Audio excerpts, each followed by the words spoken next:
Ito nga pala yung unang araw ng eskwela. Maaga pa lang umiyak na yung alaga ko.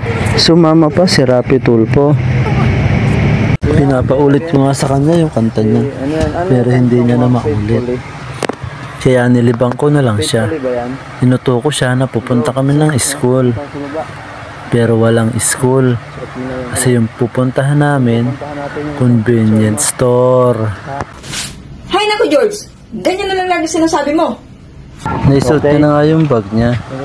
At sabi ko, let's go. Punta na tayo kay teacher.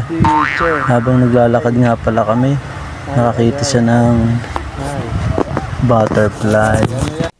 Wow! Akala ko nga pati siya gusto niya nang mag-fly.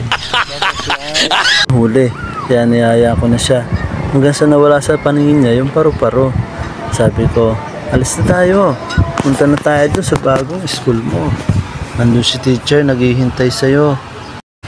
Paalala ko nga pala sa inyo, itong 3 aso na to, mag-iingat kayo dito. Ang aga-aga baka siyansihin ko yung gilagid mo dyan. Mahirap pag nakagat kayo ng mga ito. Yung rabies, wala pang gamot sa Pinas.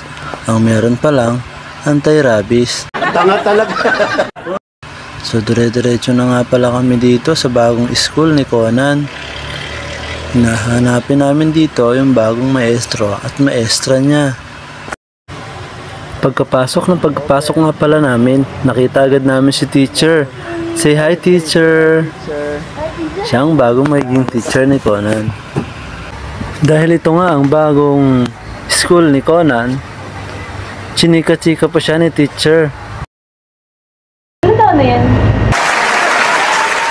2. Tulad mo, may same na rin yung edad. No! No! Ano? Anong bibilin mo, be? Len, umuwi ka na. Mahal na mahal kita, Len. Sige na. Saan ang nanay niya?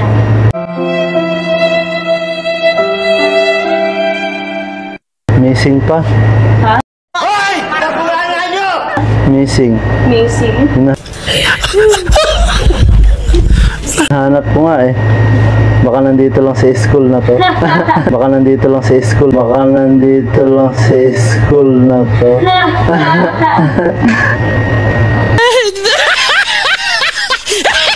Nagpatuloy na nga kami dito sa pag-ikot-ikot sa kanyang eskwelahan. Pinapakabisado ko na sa kanya yung mga presyo ng mga produkto dito sa loob ng eskwelahan na ito. Siyempre, paikot-ikot siya, nag-o-observe. Magaling na bata ito, magiging negosyante ito. Aba, nakipagkamay pa. Ay, nag-bless pala. Damn! Nakala ko bumalik siya para makipagkamay. Yun pala, nakipagtsikahan pa rin si ate kay Conan. Yeah, boy. Mabuti na lang, may dumating na bagong guro. Delivery. Tumingin po kayo sa camera. Pinakilala ko na nga si Conan dito sa bagong guro niya. Ito yung tinuturo ko sa kanya, magiging maestro. Ayan, nagkaanuhan sila. Nagkauntugan. Matras si Conan, bumelo. Parang susuntukin pa yung bagong pasok na tao. Ngayon, sinabi ko sa kanya, ito yung bagong school niya.